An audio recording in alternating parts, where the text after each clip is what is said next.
and welcome to Animal Weapons.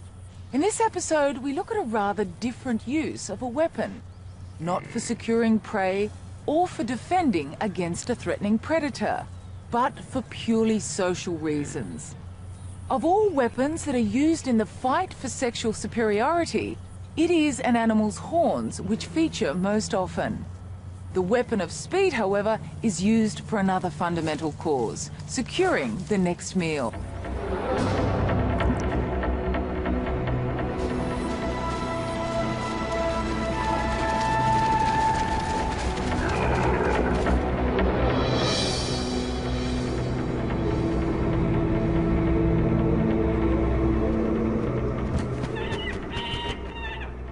Well, of all creatures that use speed as a weapon, the peregrine falcon is the supreme master. Able to reach speeds of more than 150 kilometers per hour, it is the fastest creature on Earth. And these high-speed records are a result of its body design. The peregrine falcon is 1 kilogram of solid muscle, and when making a high-speed dive, it transforms itself into an aerodynamically perfect teardrop shape. And it's this ability to make a sudden and powerful attack that makes it one of the most feared hunters of the skies.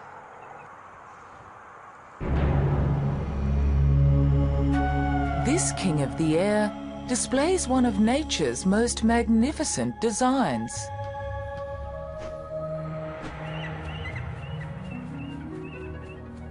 It has the precision flying capability of a stealth bomber, the acceleration potential of a jet fighter, and its own pair of remote sensing devices, its eyes. It is a living missile.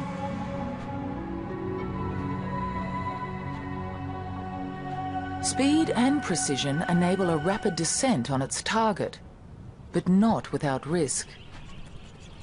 Trees are a dangerous obstacle for this high-speed hunter.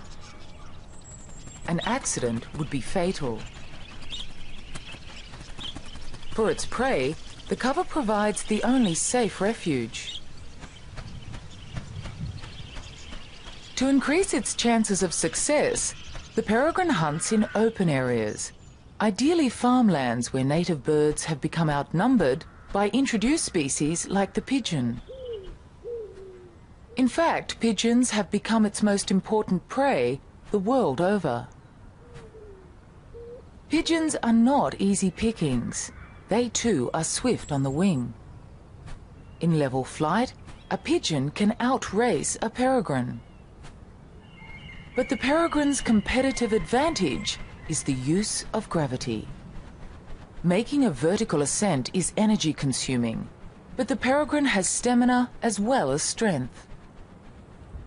It's from up here, a mile in the sky, that the peregrine's weapon is able to reach its full potential. With a meal in its sight, the peregrine transforms from a surveillance glider into a plummeting missile.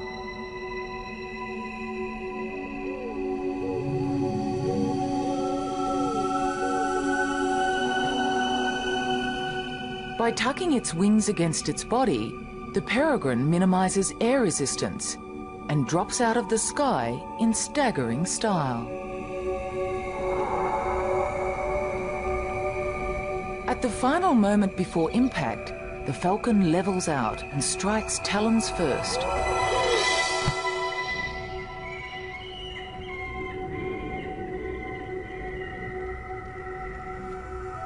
So great is the impact that the peregrine too would be injured were it not for the extraordinary accuracy of its strike.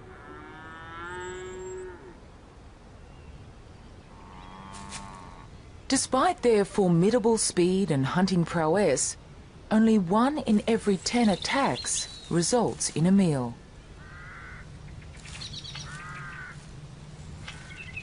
It's an energy equation that every fast-moving creature must contend with, in whichever environment they live. Like all animals, predators that use speed as a weapon have a less than impeccable success rate. So, to increase your chances of success, you have to combine speed with other weapons of attack.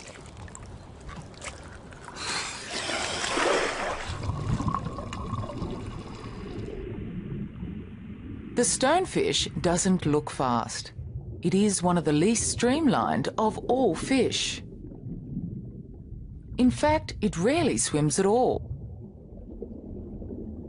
A sleek body has been substituted by one corrugated and encrusted with algae. Disguised as a rock in the rubble of the ocean floor, it uses camouflage as its preliminary weapon.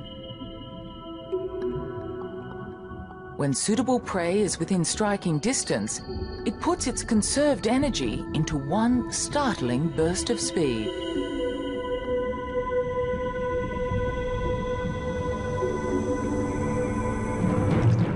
Within 1/25th of a second, its jaws lurch like a steel trap, engulfing its prey. But not every time.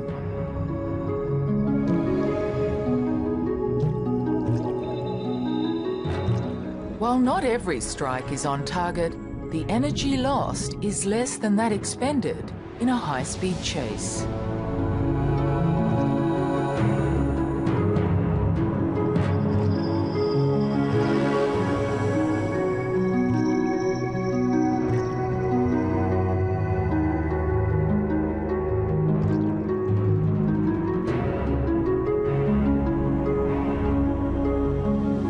Reefs are among the most diverse and crowded of all ecosystems.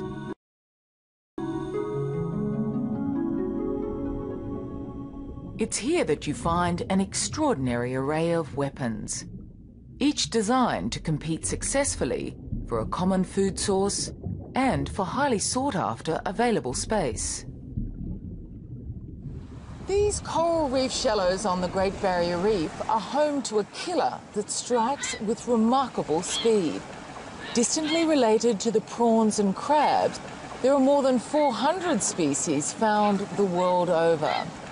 With eyes more sophisticated than our own, and with a claw modified to become a high-speed hammer, it is the remarkable stomatopod or mantis shrimp.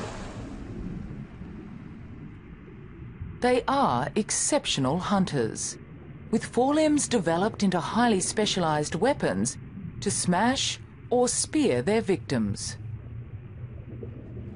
While this spearer may have one of the sharpest claws in the ocean, it is its relative, the smasher, which can lay claim to the fastest claw on the reef. This action has been slowed down 125 times so that it can be seen.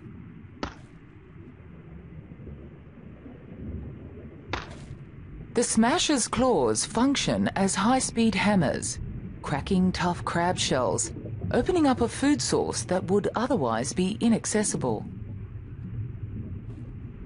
They live in natural crevices within the coral, from where they can see all. Each eye contains up to 10,000 separate lenses and perceives 3 images. Together, they see the world from 6 different perspectives, allowing them to pinpoint a moving target with military precision. But without a cavity, a stomatopod has little chance of survival. And so owners fiercely defend their hideouts against intruders. Despite this fierce competition, they modify their deadly blows to be merely deterrents and not fatal to their own kind.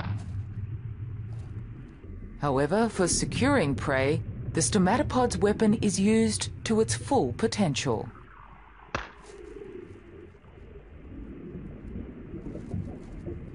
The smasher quickly sizes up its target and strikes with blinding speed.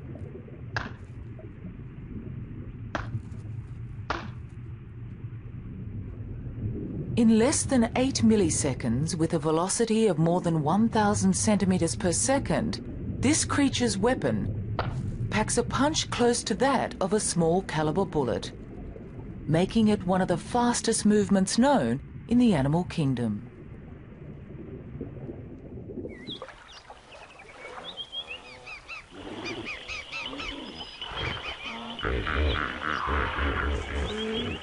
It is in Africa that we find the world's most spectacular collection of animals and their weapons.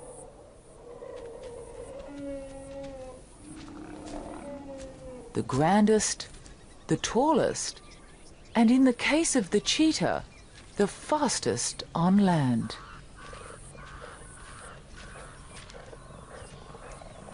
Everything about the cheetah is designed for the high-speed chase. Its lean and supple body and its enlarged nostrils for extra air intake. And its claws, unlike all the other cats, are non-retractable and act like a sprinter's spikes when it's at high speed. It also has an additional pad on its upper forelimb, and this is used to knock the prey off balance when it's on the chase. And it's these and a host of other features that enable the cheetah to lay claim to the fastest animal on land.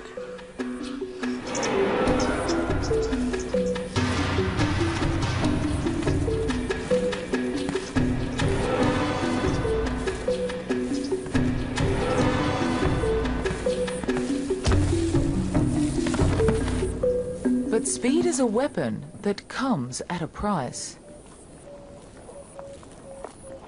In becoming a speed specialist, the cheetah has sacrificed the weight and power of the other big cats. Here in Africa's Masai Mara, cheetah are among the most vulnerable animals on the plain.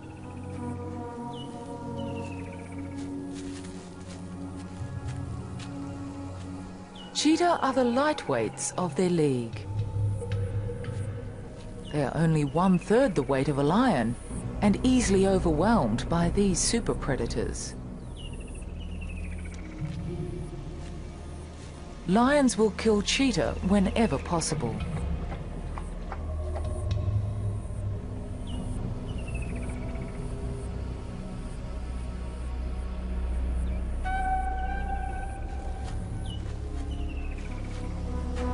With speed as their only weapon of attack and defense, they almost always flee when threatened.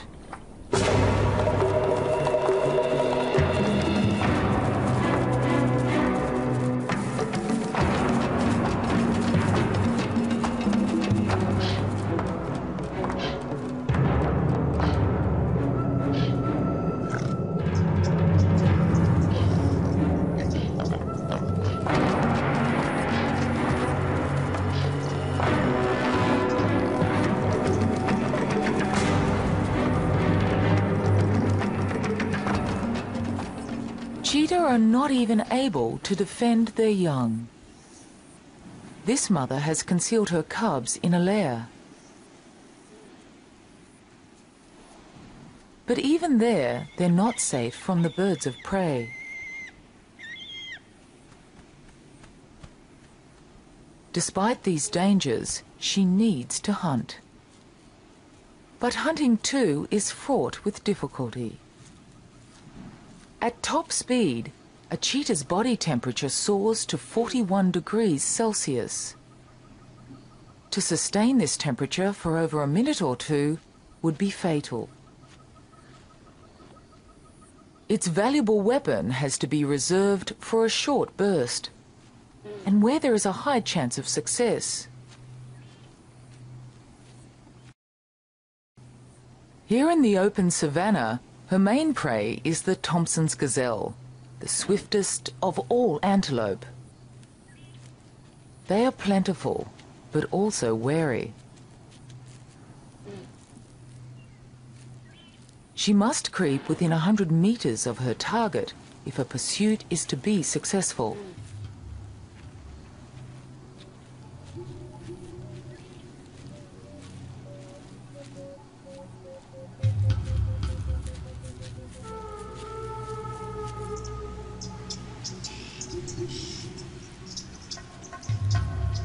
It it may take hours.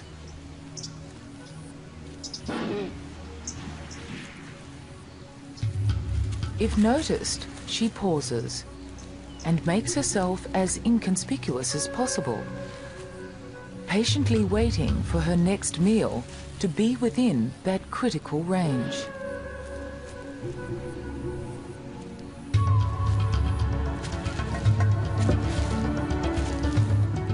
Within 3 seconds, a cheetah can reach a staggering 72 kilometers per hour.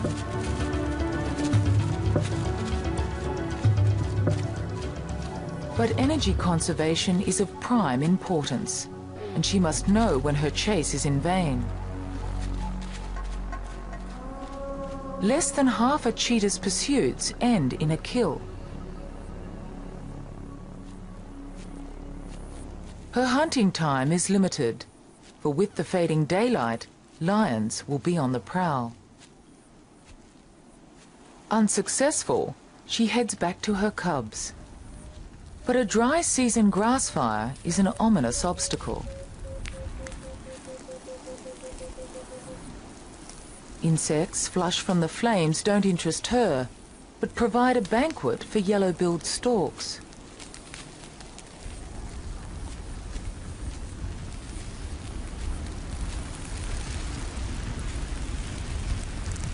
While the inferno complements the weapons of some, for her, it spells defeat.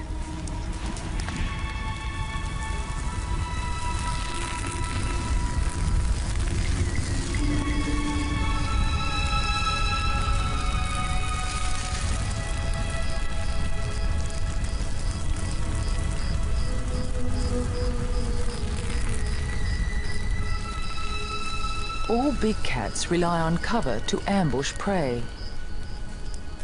Without it, they can't get close enough to mount a surprise attack. Unable to reach her lair, she waits until morning.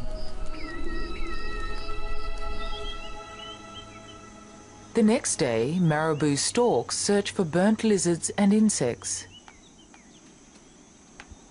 The scorched earth reveals all. The mother returns to her lair to suckle her young, only to find it already occupied. The fire has exposed its location. She waits instinctively, hoping to find her cubs. But the limitations of her weapon have also been exposed. Without a weapon to defend suckling cubs, cheetahs lose most of them to predators, especially lion. Her instinct to reunite with her litter overrides her own sense of safety.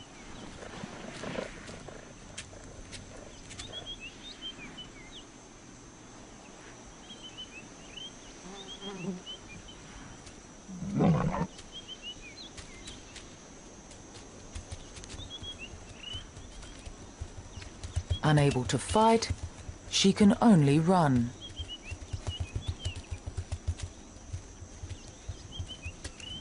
Only speed saves her life. The lioness knows she will lose the race, for she can only attain half the speed of a cheetah.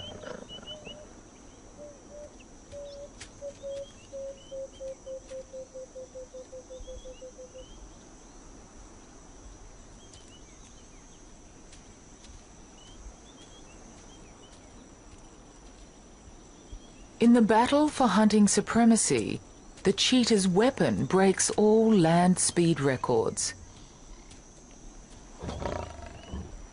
Yet it has made her cubs the ultimate victims of those whose weapons are not faster, but more powerful.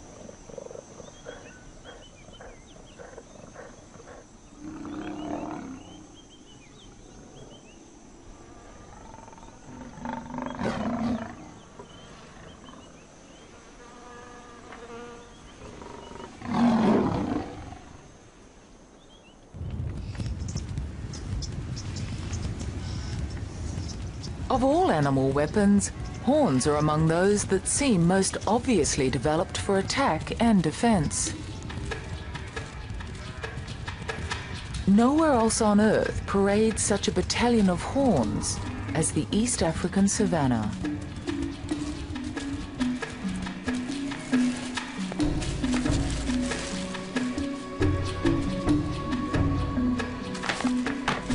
The plains echo to the clashing of horns.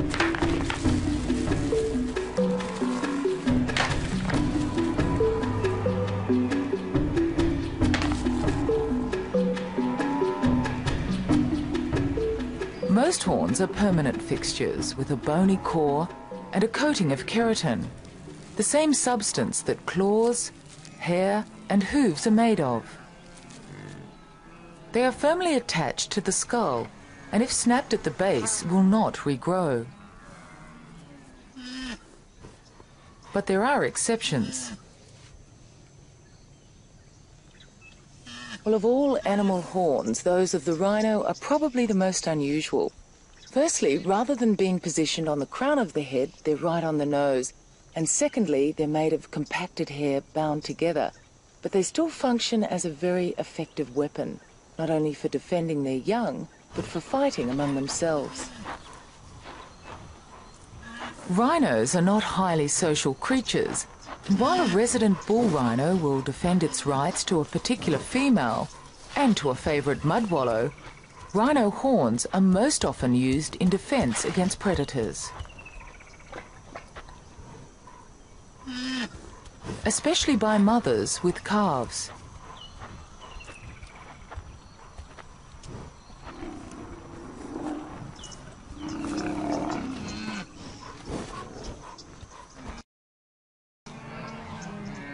Unlike the rhino, most horned mammals live in the safety of large herds. And surprisingly, the weapons are not used primarily against predators. Their defense is their collective alarm system of many eyes and ears, and the confusing target they present to a stalking lion. Perhaps the only herd animal that poses any real threat to such a predator is the buffalo. The grazing animals of the world have a bewildering array of horns, and perhaps none so epitomizes the horn of Africa than that of the buffalo. This is a big old male, and in the case of the males, their horns are used not only for defense against lions, but in challenging other males for the right for sexual supremacy. In fact, these battles for territory and for mating rights are the main reason why horns exist at all. Horns are put to use in a fundamental cause. They are the weapons used by males in the fight for mating rights.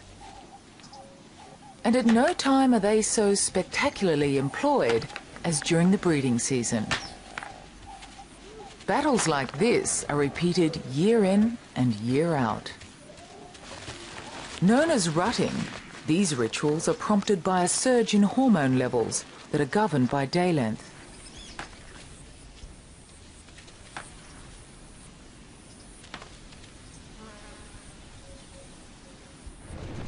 The rutting of the topi is among the most ritualized of all antelope.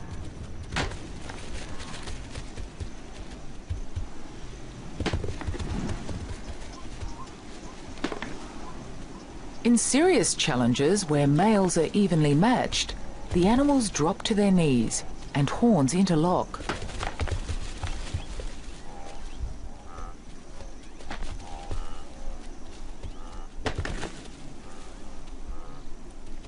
They will wipe their faces on the ground or paw repeatedly to disperse scent from glands both below their eyes and under their feet. The contest ends as suddenly as it began, but will be performed throughout the season until a victor is decided. Topi live in mixed female and male herds, where both sexes bear horns. In impala, it is only the male which bears horns, and maintains an established territory. He must wait for migrating females to pass through his patch. These adult females are in estrus, and the male tests their reproductive readiness.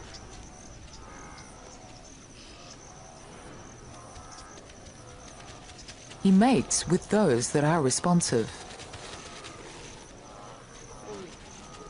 He is the dominant male and spends at least 25% of his time rounding up and mating with females.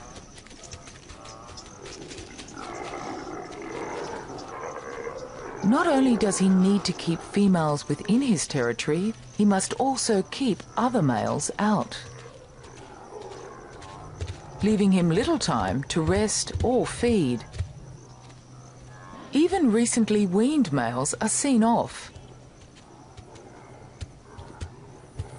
sometimes in a spectacular fashion, which displays the victor's strength and virility.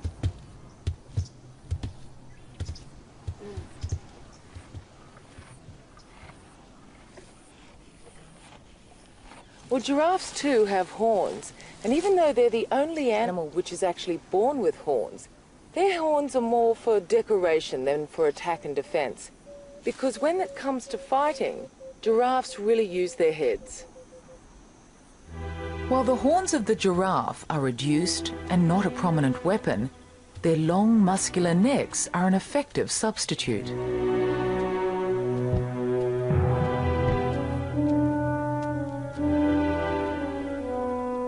Their neck and head performs as a massive mallet, but blows seldom land solidly. These young males do their best to avoid being hit by the other.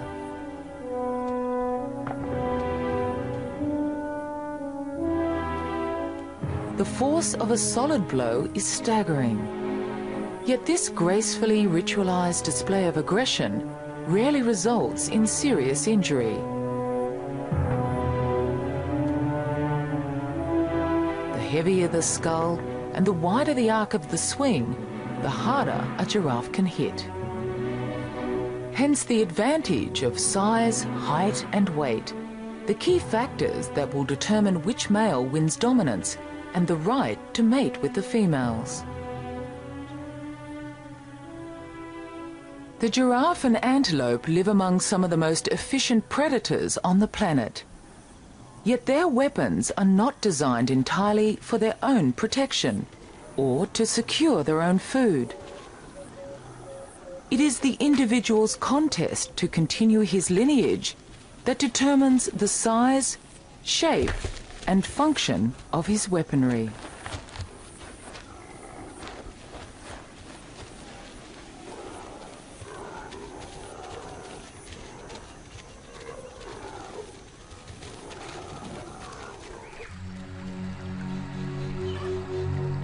Rainforests are among the most diverse of all the world's ecosystems.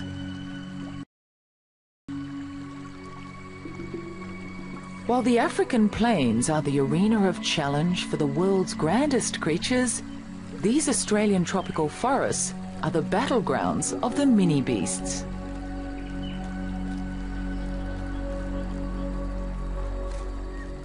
Here in the lush undergrowth, bizarre creatures engage in power struggles.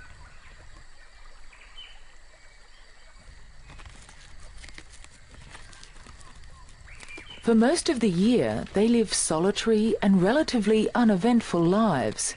But this is the mating season, a time to challenge and conquer. They gather together in suits of shining armor and with weapons of oversized proportions. The victors will claim the ultimate prize: mating rights to their miniature maidens. Male stag beetles are armed with horn-like projections, which are actually extensions of their mouth parts. Females are smaller and without horns.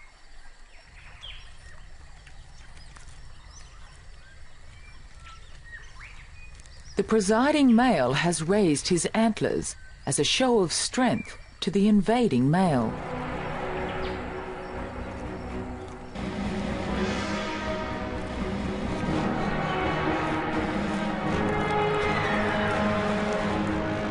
Their weapons are used as levers to flip their opponents off balance.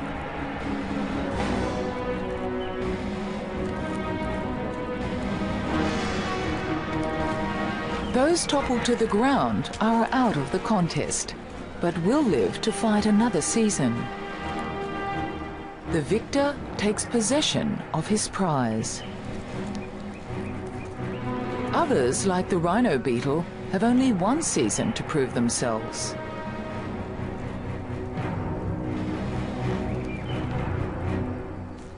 Well, like all insects, the rhinoceros beetle develops through different life stages until it becomes a fully formed adult. In fact, it spends more of its life like this as a grub than it does like this as an adult. As a grub, it feeds on rotting logs and leaf litter, and it's the availability of this food source which determines how big its body and horns will be when it emerges as an adult. When food is plentiful, their larval development is extended, resulting in larger horn and body size. Victory will be governed by their fortunes as a grub.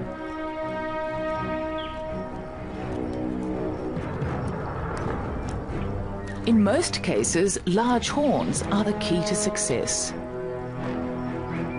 They are able to lift 850 times their own weight.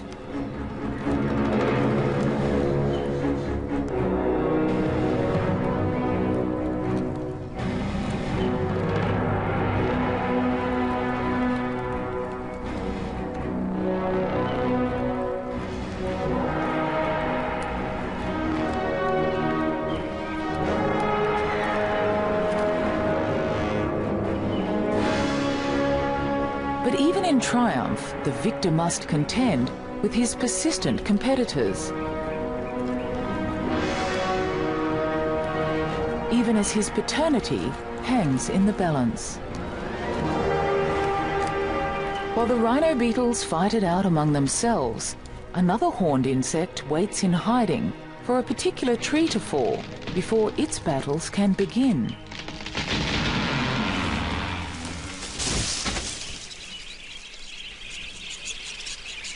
A white mahogany tree falls and begins its process of decay.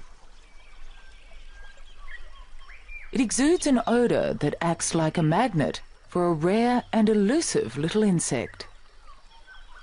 For the antlered fly, it signals a potential egg-laying site for the female of their species. Rarely seen, antlered flies are a highly unusual group of insects. Distinct from other flies, the males bear greatly oversized antlers. They are actually extensions of their exoskeleton. Males come from all over the forest to make a claim on a suitable egg-laying site. They don't engage in brutal battles. Their power struggles involve subtle body and wing gestures, as well as some pushing and shoving.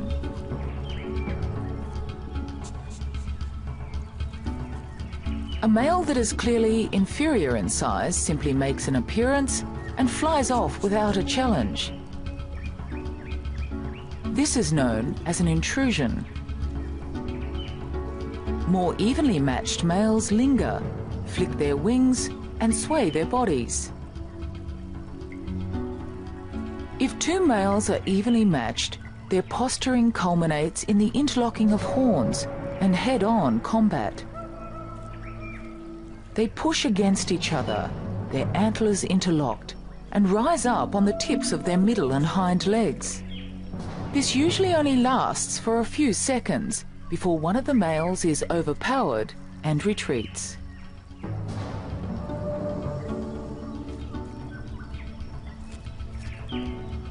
They may engage in a few of these battles before a winner is decided.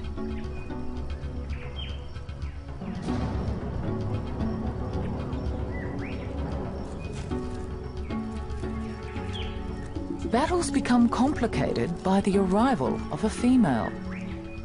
Her foremost concern is finding a suitable location to lay her eggs, usually the exact site that the male is guarding.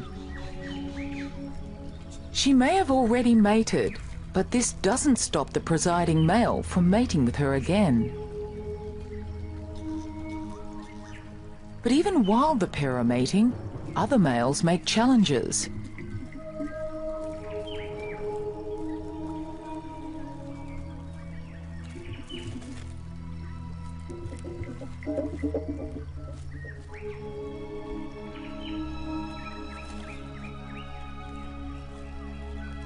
Even after they've mated, the male stays astride the female, ensuring no other males have access.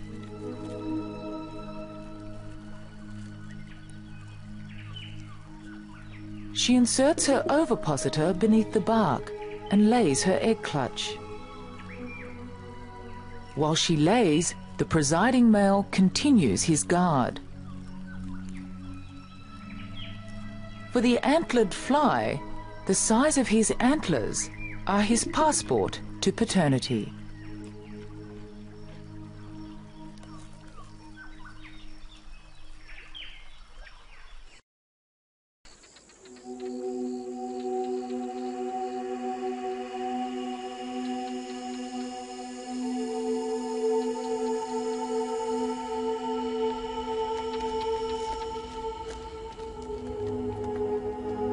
This is the eastern escarpment of Israel's Judean desert, the lowest point on land.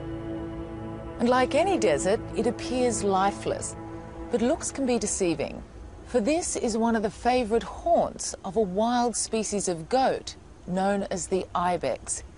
And if you happen to be here at the right time of year and the right time of day, you may be lucky enough to witness one of the spectacular displays of male rivalry.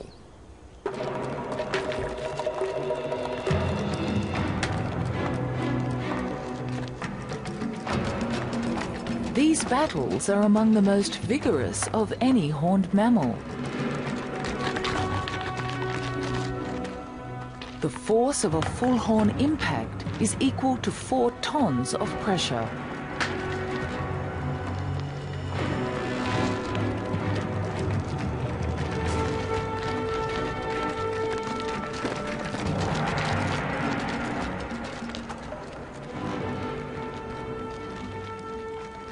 These old males are over 6 years of age and have the largest horns of the herd.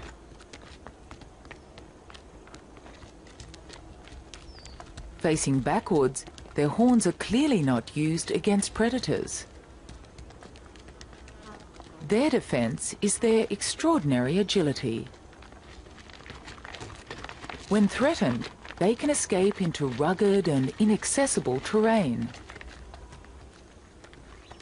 Their sponge-like hooves are able to grip rocks, where a single slip could mean death or severe injury.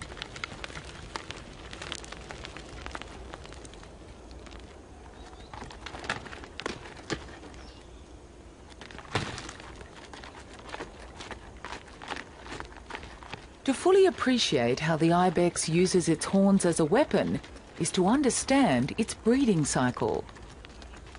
For most of the year, males live separately from females. Towards the end of autumn, the herds merge in preparation for mating. A well-defined hierarchy exists within the male group. Those who dominate are large-bodied and boast large horns. They're weapons in the violent battles that precede mating.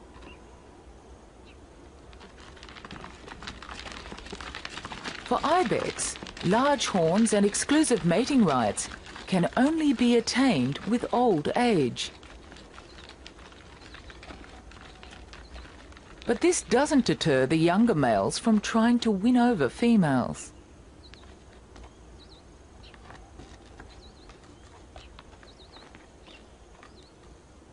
With necks lowered and tongues outstretched, they test the reproductive readiness of the females by tasting airborne hormonal levels.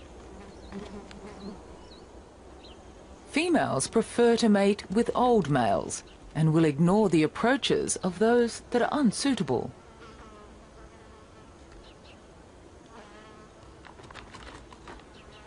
But the young males continue regardless.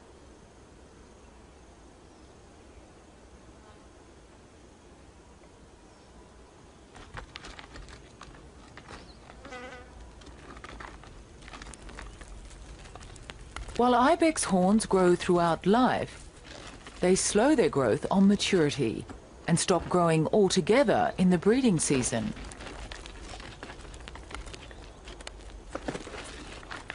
This may be because males expend a lot of energy and eat little, or perhaps it's a result of changing hormonal levels.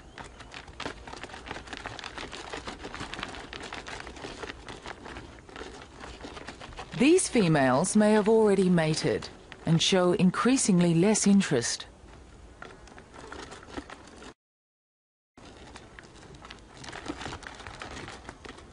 By the end of the rut, the males regroup and recover from the exhausting 6-week rutting and mating period.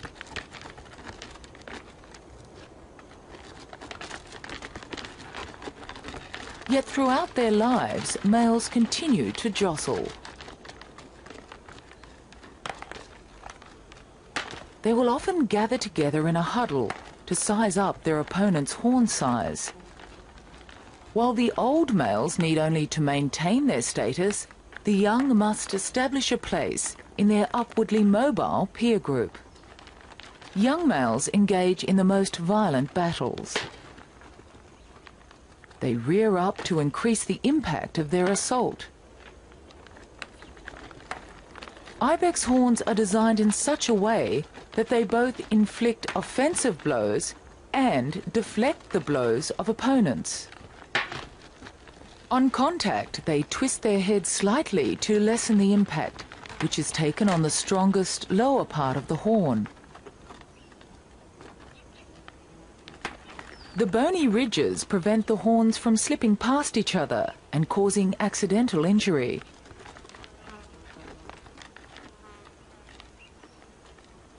Some battles do result in broken horns and wounds, but the greatest damage is that caused to the male's social status, denial of the right to mate with females.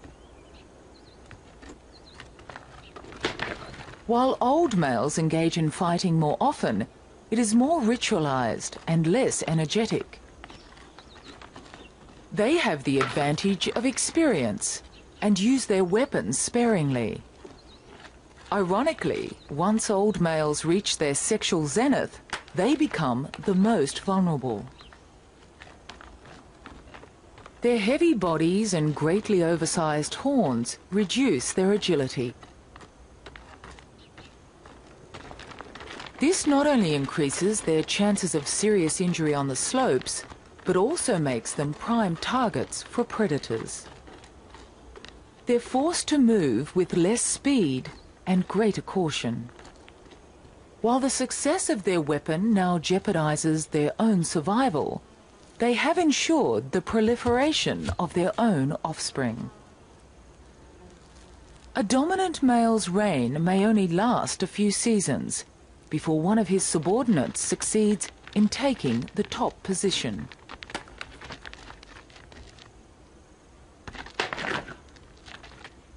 Such is the price of a weapon that serves only a social function.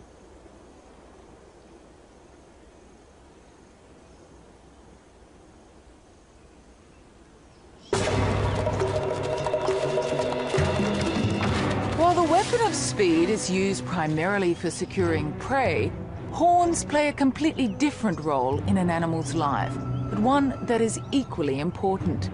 They are the weapons used between males to joust and butt, clash and posture. While the fights are sometimes violent, they are ritualized and more about mating than maiming. They are a form of contact body language that determines who mates with who. The larger horned victors pass on their genes at the expense of males less well endowed. It is this genetic selection that ensures that horns continue to be used as vital weapons in social battles by creatures large and small from all over the planet. Well, that's all for this episode of Animal Weapons. Goodbye for now.